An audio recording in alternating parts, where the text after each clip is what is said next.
और जब उसको चारपाई पर लेकर जा रहे हैं तो लोगों ने पूछा होगा कि ये आप लोग इसे कहां लेकर जा रहे हैं।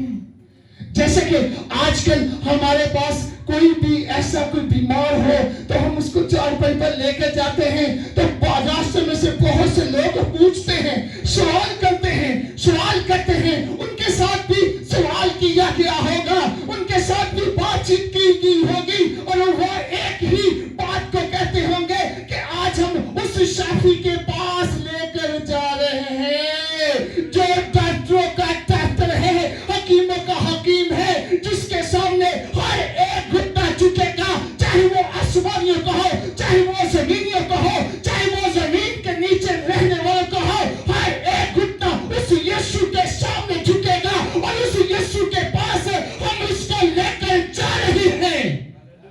Hallelujah, hallelujah. और वो जब उस जगह पर पहुंचे, उस हैकल के पास पहुंचे, तो क्या हुआ? वहां पर रश था। पर उनका तो ईमान पक्का था। उन्होंने वो कहा था, घर से कहा था कि आज हम इसको यीशु के पास लेकर जाएंगे, यीशु के पास लेकर जाएंगे। तो क्या हुआ?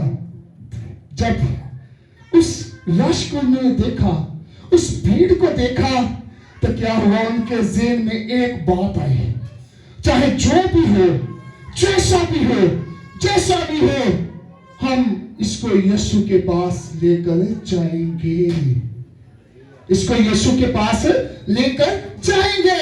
तो क्या हुआ? वही 4 लोग, उन्होंने उस चारपाई को उठाया और उस हैकल की बैक साइड पर लेकर गए होंगे।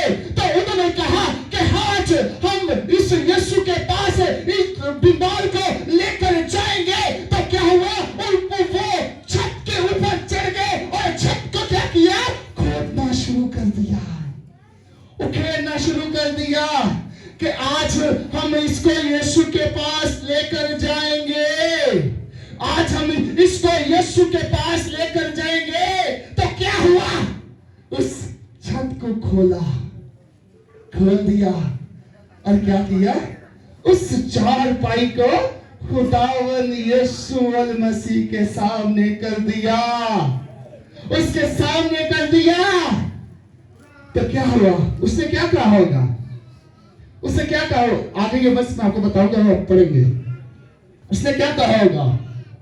उसने ये नहीं देखा कि मेरे सामने 2000 लोग बैठे हैं, उसने ये नहीं देखा कि 5000 लोग बैठे हैं, ये नहीं देखा कि मेरे सामने 100 लोग बैठे हैं, पर उन्होंने क्या देखा? इन लोगों का ईमान देखा कि जिन्होंने उस छत को उड़ेरा और उस चारपाई को नीचे किया।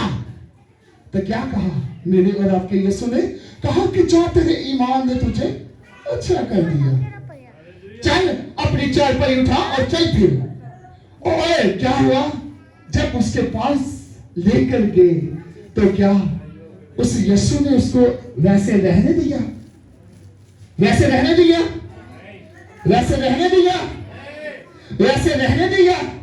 और इसी बाब के अंदर देखेंगे, 5 बाब के अंदर देखेंगे, 24 और 25 वर्ष पढ़ेंगे, जिससे भी निकाले अगला तो वहां से पढ़ सकता है। यही बाब 24 और 25।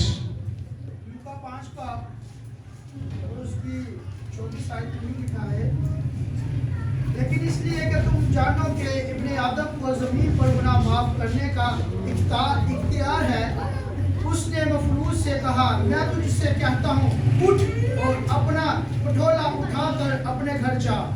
और वो उसी दम उठ के उनके सामने उठा और जिस पर पड़ा था उसे उठाकर खुदा की तमजीद करता हुआ अपने घर चला गया। आमीन, आमीन, आमीन, आमीन। ज़्यादा तारीफ मेरे और आपके यीशु के लिए। हालेलुया। उसने कहा कि वो चारपाई पे जिस पे तू लेट के आया है, और वो भी ले जा, वो भी उठा ले। अगर कोई भी ऐसा बंदा हो, कोई भी ऐसा बीमार हो, तो जब वो बीमारी की हालत में होगा, उस बीमारी के अंदर बहुत सा वो वीक भी हो गया होगा, बहुत सा वो कमजोर भी हो गया होगा, पर मेरे और आपके यीशु के पास क्या है? उसके पास इख्तियार है। उसने कहा कि चल, तूने शिफा पाली है, रिहाई पाली है, अब ये अपनी चढ़ पर उठा और भाग यहां से। तो क्या हुआ? उसी ने ही अपनी उस कटोरे को पकड़ा और क्या हुआ? चलना शुरू हो गया। और खुदावन यीशु मसीह की कहता गया हमद सना, शुक्रगुजारी करता गया, शुक्रगुजारी करता गया और इसके नाम को इज्जत और जलाल देता गया।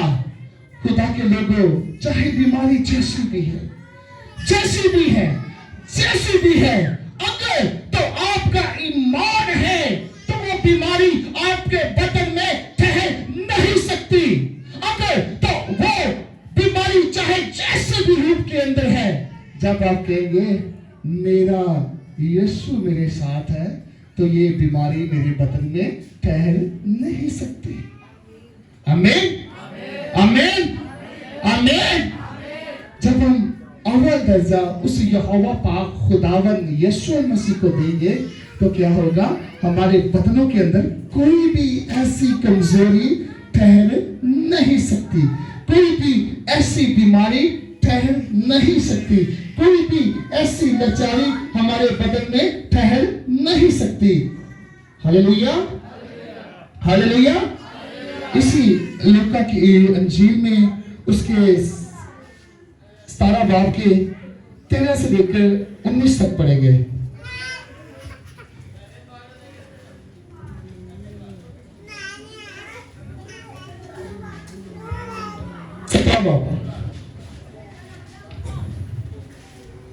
Hallelujah, hallelujah. 17 बाब 13 से लेकर 19 तक पढ़ेंगे।